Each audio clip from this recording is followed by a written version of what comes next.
तो गाइज़ ये है एपिसोड नंबर 26 और इस एपिसोड में हम बात करेंगे कि एक पावरफुल पोर्टफोलियो अपने लिए कैसे क्रिएट करें कि जब आप जॉब के लिए अप्लाई करो तो उसका रिवर्ट आए ही आए। ऐसा नहीं कि हाँ चलो यार देख लिया और कुछ यहाँ पे रिवर्ट नहीं आ रहा और चीज़ें यहाँ पे चल नहीं रही। तो एक पावरफुल यहाँ पे पोर्टफोलियो कैसे क्रिएट करें उसके बारे में हम इस वीडियो के अंदर बात करेंगे, ठीक है। मैंने अपने लाइफ में 1000 से ज़्यादा इंटरव्यू दिए हैं और 1000 से ज़्यादा लोगों का इंटरव्यू लिया है ग्राफिक डिज़ाइनर्स का। तो मुझे पता है कि एक पावरफुल पोर्टफोलियो क्या होता है और एक नॉर्मल पोर्टफोलियो क्या होता है। मतलब पावरफुल पोर्टफोलियो का इसका मतलब ये नहीं कि आप बहुत सारा वर्क उसके अंदर भर दो, बहुत सारी चीज़ें उसके अंदर भर दो, ऐसा नहीं। रिलेटेड चीज़ें है ना, आपको रिलेटेड चीज़ें भरनी पड़ेगी जो सामने वाले को समझ आए, है ना। अगर आप तो पावरफुल पोर्टफोलियो का मतलब होता है कि आपके रिलेटेड चीज़ें जो कि आपके जॉब से रिलेटेड हो, है ना। कि ये नहीं कुछ इधर हो, ये नहीं कि कुछ अता पता नहीं है कि भाई क्या है क्या नहीं है, लेकिन उसका कुछ यहाँ पे तो उसके अंदर कुछ ऐसी चीज़ें हो जो आपके टैलेंट के, आपके वर्क को और आपके कैपेसिटी को यहाँ पे शो करता हो, ठीक है। तो एक पावरफुल पोर्टफोलियो के अंदर क्या होना चाहिए, ठीक है।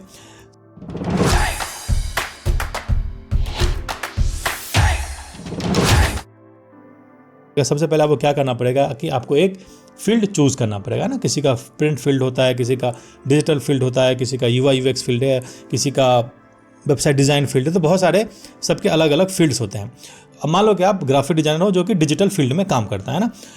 देखो, अगर आप जॉब के लिए अप्लाई कर रहे हो, कहीं पे भी जॉब के लिए अप्लाई कर रहे हो, मतलब अगर आप अपना बिजनेस नहीं कर रहे हो या फ्रीलांसिंग नहीं कर रहे हो और जॉब के लिए अप्लाई कर रहे हो, तो ट्राई करो कि आपकी खुद की वेबसाइट ना हो, है ना। मैं सीरियसली बता रहा हूँ। जैसे कि आपकी खुद की वेबसाइट, जैसे कि मेरे पास है rajivmehta.in, rajivmehta.in, ठीक है। अगर आप जॉब के लिए अप्लाई कर रहे हो ना, तो ट्राई करो आपकी खुद की वेबसाइट ना हो, डायरेक्ट डोमेन पे ना हो। इसके बदले आप बहुत सारे अलग फीचर यूज़ कर सकते हो, जैसे rajivmehta.wix है, या बहुत सारी चीज़ें हैं, बहुत सारी जो फ्री डोमेन वाली वेबसाइट होती है वो यूज़ कर लो। मान लो कि आपको वेबसाइट बनाना आता भी है, तब भी आप वेबसाइट मत बनाओ अगर आप जॉब कहीं पे करना चाहते हो तो। उसके पीछे का मैं आपको लॉजिक बताता हूँ। हाँ, मैंने ही बताया कि आपकी अपनी वेबसाइट होना चाहिए, लेकिन वो उन लोगों के लिए है जो जॉब नहीं करना चाहते, जिनको फ्रीलांसिंग करनी है, जिसको ये चीज़ें करनी है। लेकिन इस वीडियो में उन लोगों के लिए स्पेशली बात करूँगा जिनको जॉब करना है। देखो, उसके पीछे का मैं आपको लॉजिक बताता हूँ। जैसे ही आपका अपना डोमेन पे चीज़ें देखेंगे ना, आप वहीं पर रिजेक्ट हो जाओगे। मैं सीरियसली बता रहा हूँ, क्योंकि कोई भी कंपनी ये नहीं चाहेगी कि उसका जो एम्प्लॉय है वो अपने मन से और अपने बारे में अपने आप को प्रमोट करे। कोई भी कंपनी ये नहीं चाहती। मैं छोटी से छोटी और बड़ी से बड़ी एजेंसी में काम कर चुका हूँ, हर जगह का सेम रूल है। आपको वहाँ पे अपने चीज़ों पे काम करने नहीं दिया जाता, जो कि फैक्ट है ना। कल को आप उनका फ़ायदा उठा के आप अपना खुद को चमका लोगे और वो वहाँ से निकल जाओगे। इसीलिए ट्राई करो कि आपकी अपनी खुद की वेबसाइट ना हो, है ना, क्योंकि उसके पीछे बहुत सारे लॉजिक होते हैं। जैसा कि मैंने आपको बताया, कोई भी कंपनी नहीं चाहेगी कि वो कोई अपने एंड पे अपना इंडिपेंडेंट हो कोई काम करे या इंडिपेंडेंट हो कोई प्रमोट करे। हाँ, कंपनी अगर आपको फ्रीडम देती है, आप जॉब ज्वाइन करने के बाद में कंपनी आपको फ्रीडम देती है, तो आप इस टाइप की चीज़ें यूज़ कर सकते हो, ठीक। तो मैं आप यहाँ पे कुछ बॉक्स क्रिएट कर देता हूँ और मैं बताता हूँ आपको उसके अंदर क्या क्या चीज़ें आपको ऐड करनी चाहिए। मान लो कि मैं यहाँ पे 4 चीज़ें मैं पहले बताता हूँ। सबसे पहले जो आपको चीज़ यूज़ करना चाहिए वो है आपका कि प्रोजेक्ट, है ना, किसी ब्रांड का ब्रांड वर्क, है ना। किसी भी ब्रांड का अगर आपने काम किया है ना, सबसे पहले पोर्टफोलियो मुझे शो करना है जो ब्रांड से वर्क, क्योंकि उसी से आपकी पहचान होगी कि हाँ, कि ये बंदा किसी भी कंपनी के लिए कैसे काम करता है, कैसे समझ के काम करता है, कैसा डिज़ाइन बनाता है, ठीक है। सबसे पहले ब्रांड वर्क। दूसरे नंबर पे जो आपको यहाँ पे चीज़ें ऐड करनी है वो है कैंपेन, है ना। मैं डिजिटल की बात कर रहा हूँ। ब्रांड वर्क का क्या होता है कि आपने बहुत सारे कैंपेन को एक जगह रख के ब्रांड वर्क के अंदर डाल दिया, लेकिन कैंपेन के अंदर आपको क्या करना है कि आपको एक कैंपेन चूज़ करना है। कि मान लो कि किसी ब्रांड ने IPL के ऊपर कैंपेन किया या किसी ब्रांड ने किसी चीज़ के ऊपर कैंपेन किया, तो उससे रिलेटेड जितनी भी चीज़ें आपने बनाई है ना, सबको आप एक कैंपेन के अंदर रखो। वो प्रिंट हो, चाहे वो डिजिटल हो, चाहे वो वीडियो हो, चाहे फोटोज़ हो, कुछ भी हो, उस सब के अंदर आपको एक कैंपेन के अंदर रखो। उससे क्या होगा कि सामने वाले को ये पता चलेगा कि हाँ, ये बंदे को सब कुछ पता है, कैंपेनिंग क्या होता है और ब्रांड वर्क क्या होता है, इस सारी चीज़ें पता है, इसीलिए इसने सब जगह को एक चीज़ के अंदर रखा हुआ है। तो आप यहाँ पे कैंपेन वाइज यहाँ पे चीज़ें दिखाओगे। हाँ, देखो ये कैंपेन है और इस कैंपेन के अंदर मैंने ये सारी चीज़ें यहाँ पे रखी है, ठीक है। थर्ड नंबर पे आपको यहाँ पे क्या दिखाना है, यहाँ पे कि आपके अपने आर्ट, है ना, जो आपके अपने आर्ट है ना, आर्ट है जो आपने अपने मन से क्रिएट किया है। उसके अंदर आपका फोटो मैनिपुलेशन हो सकता है या जो भी आपने अपना दिमाग लगा के क्रिएट किया, जो आपका खुद का आर्ट है, जिसके अंदर कुछ ब्रांड वाली चीज़ें नहीं इन्वॉल्व है, वो चीज़ आप यहाँ पे अंदर डाल सकते हो अपने पोर्टफोलियो के अंदर। और यहाँ पे आपको जो 4th नंबर पे जो आपको यहाँ पे ऐड करना है, स्किल, है ना। आपके पास एक्स्ट्रा स्किल कौन कौन सी है जिसके अंदर आपका वीडियोज़ आ सकता है ना, फ़ोटोज़ आ सकता है। ये सारी चीज़ें आपको इसके अंदर डालनी है वर्क में जाके। भाई ये कि आपको एक्स्ट्रा चीज़ें क्या क्या आता है, वीडियोज़ आता है, फ़ोटो आता है, वेबसाइट डिज़ाइन आता है, क्या क्या आपको एक्स्ट्रा चीज़ें आता है, वो चीज़ें आप यहाँ पे दिखा सकते हो कि देखो ये सारी चीज़ें मुझे एक्स्ट्रा चीज़ें आती है ना। तब जाके आपका जो पोर्टफोलियो है, तब जाके जो आपका जो पोर्टफोलियो है वो एक पावरफुल पोर्टफोलियो बनेगा, जब आपके पास में हर एक टाइप की चीज़ें वर्क रहेगा आपका स्किल दिखाने के लिए, है ना। अगर आप ब्रांड वर्क को एक जगह रखो, कैंपेनिंग को एक जगह रखो, अपने आर्ट को एक जगह रखो और एक्स्ट्रा स्किल जो है उसको एक जगह आप यहाँ पे रखो कि सामने वाले को आपके बारे में सारी चीज़ का आइडियाज़ हो जाए, है ना, कि आप क्या करते हो, क्या कर सकते हो और क्या नहीं कर सकते, ये सारी चीज़ आपको पता हो, है ना। जो कैंपेनिंग वाला पार्ट है बहुत इंपॉर्टेंट पार्ट है, इस पर थोड़ा रिसर्च करो, ध्यान दो ये कैंपेनिंग होता क्या है और उस तरीके से आप यहाँ पे वर्क को फिल करो, ठीक है। तो ये था गाइस एपिसोड नंबर 26, जहाँ पे हमने बात किया कि एक पावरफुल पोर्टफोलियो कैसे तैयार किया जाता है, ठीक है। तो ये था एपिसोड नंबर 26 और हम मिलेंगे सीधा नेक्स्ट वीडियो में। तब तक के लिए बाय बाय।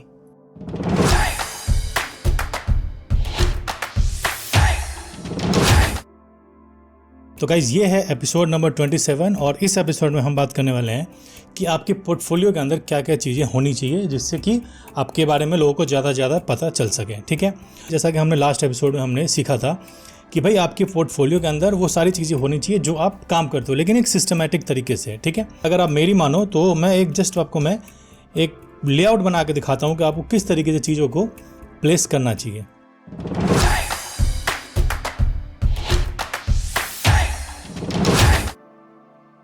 तो मान लो कि आप डिजिटल फील्ड में हो और डिजिटल से रिलेटेड सारे काम करते हो, प्लस आप प्रिंट का वर्क भी करते हो, बाकी सारी चीज़ें भी करते हो, लेकिन आप जहाँ पे अप्लाई करते हो उसके अकॉर्डिंग आपको चीज़ों को प्लेस करना चाहिए। बट हम हर बार तो ये चीज़ कर नहीं सकते कि भाई हर एक कंपनी के लिए अलग पोर्टफोलियो तो बना नहीं सकते। तो हम बेसिकली करते क्या है कि एक सीरीज़ वाइज आप चीज़ों को रखो कि लोगों को समझ आए कि आप किस किस चीज़ों के लिए कैपेबल हो, ठीक है। तो सबसे पहला जो यहाँ पर चीज़ आपको रखना चाहिए वो है लोगो डिज़ाइन, अगर आप करते हो तो, ठीक है। लोगो डिज़ाइन सबसे फर्स्ट पे रखना चाहिए। लोगो बनवाने के बाद बंदा या तो पैकेजिंग बनवाएगा या फिर प्रोडक्ट बनवाएगा, है ना, या फिर वेबसाइट बनाएगा, ठीक है। तो यहाँ पे रख दो पैकेजिंग, अगर आप करते हो तो। पैकेजिंग करवाने के बाद कोई भी कंपनी क्या करवाएगी, प्रिंट या फिर विजिटिंग कार्ड से रिलेटेड वर्क कराएगा जो कि ब्रांडिंग वर्क में आ जाता है ना, ब्रांडिंग वर्क, जिसके अंदर आपका विजिटिंग कार्ड और बाकी सारी चीज़ें इसके अंदर आ जाएगी, लेटर हेड और बाकी सारी चीज़ें। उसके बाद अगर आप वेबसाइट डिज़ाइन करते हो या वेबसाइट की चीज़ें करते हो तो आएगी यहाँ पे वेबसाइट डिज़ाइन, ठीक है। इस तरीके से प्रोसेस पे आपको चलना है। उसके बाद आपका आएगा यहाँ पे सोशल मीडिया वर्क, ठीक है। और उसके बाद आप यहाँ पे रखोगे बैनर या प्रिंट एड्स, ये सारी आपकी इस तरीके से आपके चलेगी। ये सारी चीज़ें आपके पोर्टफोलियो में इस तरीके से ऐड होना चाहिए अगर आप सब कुछ ओवरऑल चीज़ें करते हो तो ये इस तरीके से आपकी चीज़ें में ऐड होनी चाहिए। बट अगर आप लोगो नहीं बनाते हो, पैकेजिंग वर्क नहीं करते हो, सिर्फ डिजिटल के लिए काम करते हो, सिर्फ और सिर्फ डिजिटल के लिए, तो आपका सबसे पहले यहाँ पे वर्क करोगे ब्रांड वर्क, है ना। और इसके अंदर जो कैंपेनिंग वाला आइडिया मैंने बताया था, जो भी कैंपेन आपने किया है वो सारी चीज़ें इसके अंदर आ जाएगी, ठीक है। उसके बाद आप यहाँ पे क्या रखोगे, पैकेजिंग वर्क की जगह पे आप वहाँ पे सेकंड नंबर पे क्या रखोगे, जब आप किसी डिजिटल फील्ड में हो तो यहाँ पे हो सकता है मोशन ग्राफिक्स, क्योंकि ये सारी चीज़ें हमें करनी पड़ती है डिजिटल फील्ड में, ठीक है। उसके बाद क्या हो सकता है, उसके बाद क्या हो सकता है आपका, जैसे आप लैंडिंग पेज डिज़ाइन करते हो, है ना, लैंडिंग पेज आप कभी डिज़ाइन किया हुआ है वेबसाइट वाली चीज़ें, तो आपकी यहाँ पे वो चीज़ें आ सकती है, ठीक है। उसके बाद आ जाएगा प्रोडक्ट फोटोग्राफी, क्योंकि ये सब डिजिटल का पार्ट है और आपको करना आना चाहिए। अगर नहीं आता तो आपको ये चीज़ करना चाहिए ना।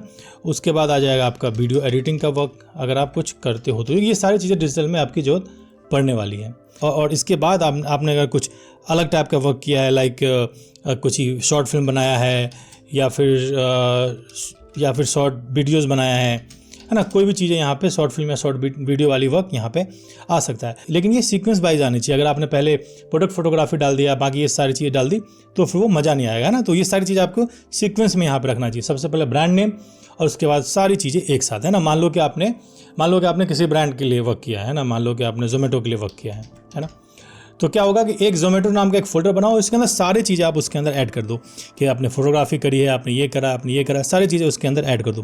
फिर दूसरे ब्रांड पे, फिर तीसरे ब्रांड पे, एक ब्रांड के आप चीज़ें यहाँ बनाते जाओ, तब आपके पोर्टफोलियो एकदम मस्त और पावरफुल बनेगा।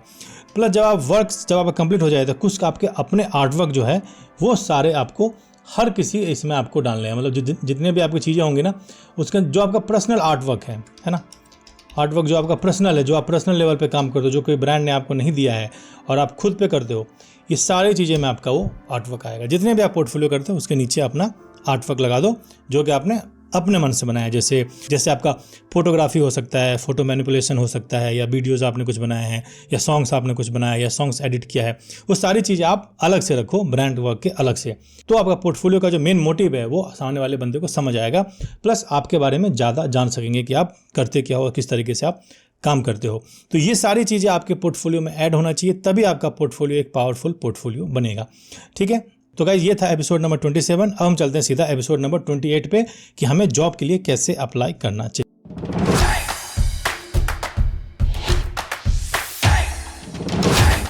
तो गाइस ये है एपिसोड नंबर 28 और इस कोर्स का लास्ट एपिसोड कि जॉब के लिए आपको कैसे अप्लाई करना चाहिए। देखो, जॉब अप्लाई करने के 2 तरीके। अच्छा, तो ये सारी चीज़ें जो मैं बताने वाला हूँ मैं पर्सनल एक्सपीरियंस से, और पर्सनल जैसे मैं करता था वैसे मैं बताने वाला हूँ। कोई इसमें कुछ अलग से, कोई इंटरनेट से पढ़ के बाकी सारी चीज़ें मैं आपको नहीं बताने वाला। ठीक है, कि जो मेरा एक्सपीरियंस है वो मैं आपको बताने वाला हूँ। ठीक, देखो, जॉब पे अप्लाई करने के 2 तरीके होते हैं। फर्स्ट क्या है कि आपको कहीं भी जॉब चाहिए। सेकंड क्या है कि आपको किसी पर्टिकुलर कंपनी में जॉब चाहिए कि भाई मुझे ये कंपनी में जॉब करना ही करना है और मुझे यहाँ पे जॉब चाहिए ही चाहिए। ठीक है, तो सबसे पहले चलते हैं कि मुझे किसी कंपनी में जॉब करना, वो कंपनी मेरा ड्रीम है जॉब करना, और मैं वहाँ पे जॉब करना ही चाहता हूँ। ठीक है, लेकिन ना तो मेरे पास पोर्टफोलियो है दिखाने के लिए और नहीं मेरे पास कुछ है दिखाने के लिए, मेरे पास कुछ भी नहीं, मैं ब्लैंक हूँ। तो कैसे वहाँ पर जॉब के लिए अप्लाई करें? ठीक है, मैं कैसे करता था वो मैं आपको बताता था। मैं जब डिजिटल फील्ड में आया था तो मेरे पास भी बहुत सारे पोर्टफोलियो नहीं थे। ठीक है, बहुत सारी चीज़ें नहीं थी, लेकिन फिर थोड़ा सा दिमाग लगाओगे तो चीज़ें अपने आप क्लियर हो जाती है। उसी के अंदर एक कॉन्सेप्ट है। अच्छा, ये जो मैं आपको कॉन्सेप्ट बता रहा हूँ ये मेरा खुद का इन्वेंट किया गया कॉन्सेप्ट है और इसके अंदर कोई भी प्रॉब्लम नहीं होती है। मतलब क्यों होगी प्रॉब्लम? ठीक है, तो सबसे पहले अगर आप डिजिटल फील्ड में हो तो आपको जॉब देगा कौन? ठीक है,